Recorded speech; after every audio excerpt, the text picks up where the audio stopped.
ఈ రోజే డౌన్లోడ్ చేయండి. మీ ఫేవరెట్ షోస్ చూడండి. అందరూ పొలాల్లో చల్లుకుని చక్కగా పంటలు వేసుకోండి. మంచి పంట దిగుబడి రావాలని మనస్ఫూర్తిగా కోరుకుంటున్నాను.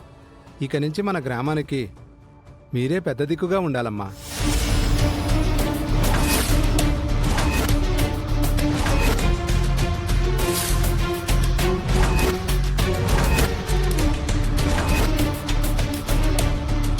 గ్రామానికి సంబంధించి ఏదైనా సమస్య వస్తే మీ దగ్గరికి వచ్చి చెప్పుకుంటామమ్మా.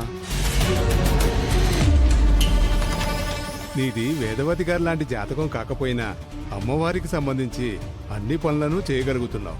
అందుకే నువ్వే మాకు అండగా ఉండటం మంచిది. ఏంటి మీ ఉద్దేశం? అంటే మామని కుర్చీలోంచి దించేశారా? మా అమ్మ ముందే మీరు ఇలా మాట్లాడుకోవటం ఎంత అన్యాయం. విశ్వాసం ఉందా మీకు? కృతజ్ఞత ఉందా మీకు? ఇన్ని సంవత్సరాలు సేవలు అందించిన మా అత్తయ్యను జస్ట్ ఒక చీపురు పుల్లను పడేసినట్టు పడేశారు.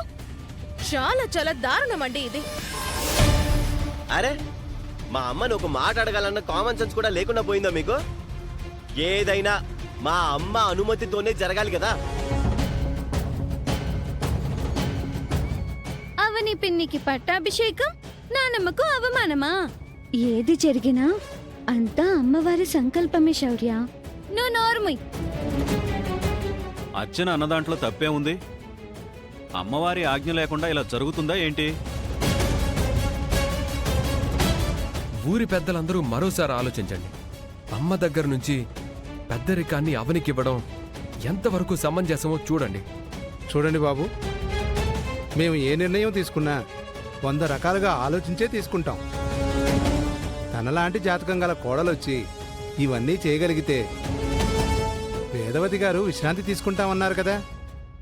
ఇప్పుడు ఆ సమయం వచ్చింది.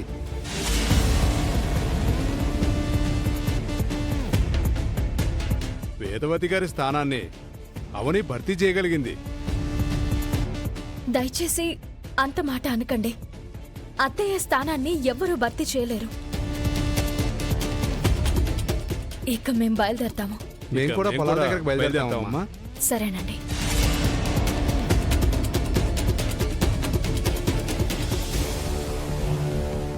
అమ్మా, నేను కూడా బయలుదేరతాను. అలాగే పూజారి గారు.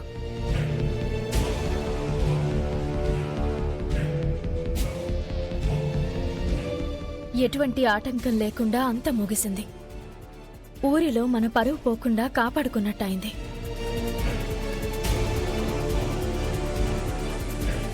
ఇక మీరు అమ్మవారిని తీసుకుని బయలుదేరండి అత్తయ్య.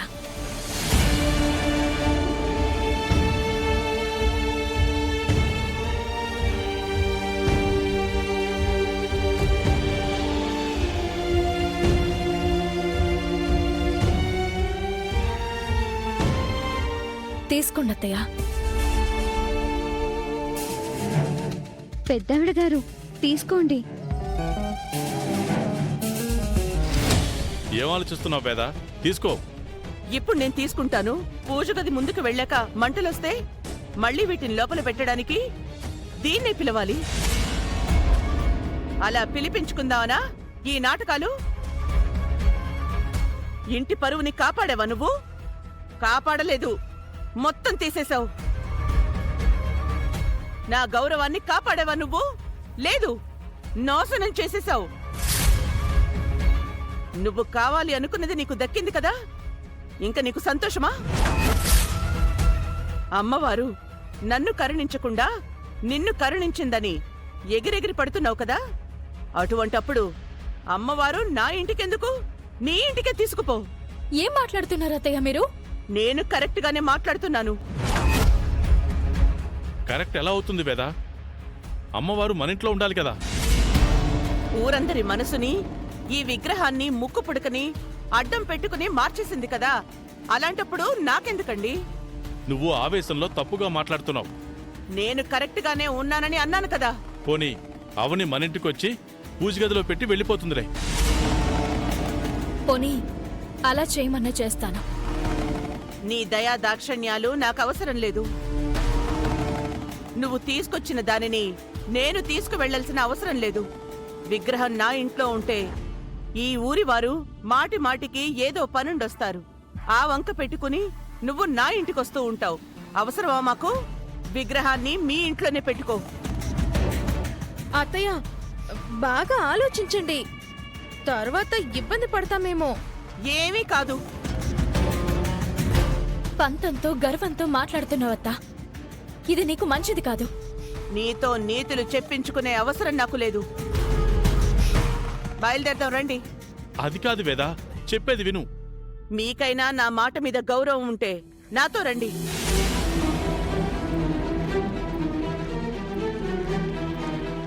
మా అమ్మకు చాలా గొప్ప సన్మానం జరిపించావు.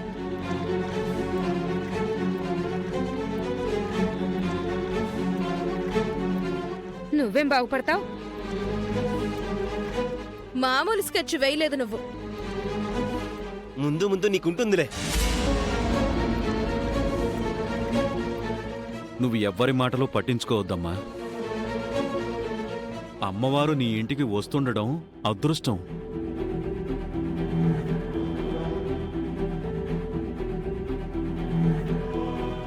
జనాలందరి మధ్య మీకు గౌరవం దక్కినందుకు నాకు చాలా సంతోషంగా ఉంది.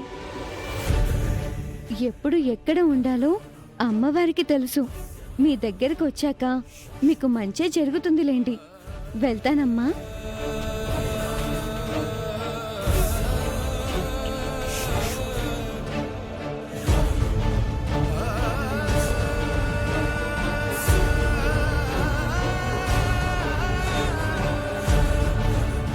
అత్తయ్య పంతంతో నీ బాధ్యత నా మీద వదిలేసింది. అత్తయ్య కోపంతో అలా మాట్లాడింది. దయచేసి అత్తయ్య మీద నీ ఆగ్రహాన్ని చూపించకు. నిన్నిక్కడ వదిలిపెట్టలేను. నిన్ను నా ఇంటికి తీసుకుని వెళ్తాను. నిత్యం పూజలు చేసుకుంటాను. నిత్య దీపారాధన చేసుకుంటాను. నువ్వెందుకిలా సంకల్పించావో నీకే తెలియాలి.